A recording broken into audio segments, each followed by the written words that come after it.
On December 26, 1991, the USSR collapsed. The USSR collapsed when the three primal republics, Russia, Ukraine, and Belarus, declared that it was no more, and the 11 more republics followed. In order to talk about why it collapsed, we need to talk about the Cold War. The Cold War was seen as a battle for domination of economic systems. These systems are communism and capitalism. No major battle was fought, but rather small proxy wars were fought. Now, we need to talk about this guy. Wait, no, this guy. This is Ronald Reagan. He was president during some time of the Cold War and managed to isolate the Soviet economy. When Reagan managed to isolate the Soviet economy, it left many starving and angry citizens. This led to the rise of Mikhail Gorbachev and his plans to reform the USSR. There were two major reforms, Glasnost and Perestroika, that contributed to the collapse of the USSR.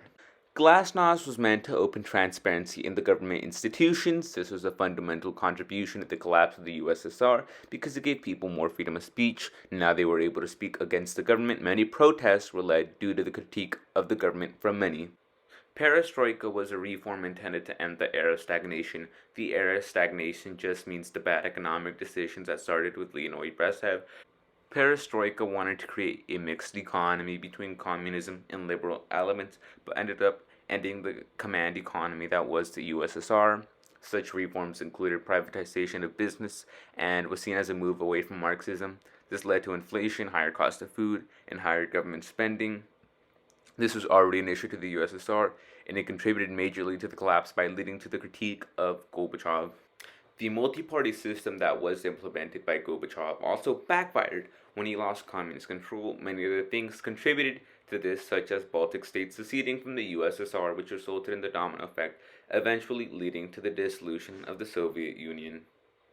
So now that we know how, why, when, and where it collapsed, we need to know why it was significant. With the collapse of the Soviet Union, it also led to the collapse of communism altogether in Europe. That meant that communism was no longer a threat to the United States and many other countries such as France and Great Britain. The collapse of the USSR also initiated that the United States was now the number one superpower.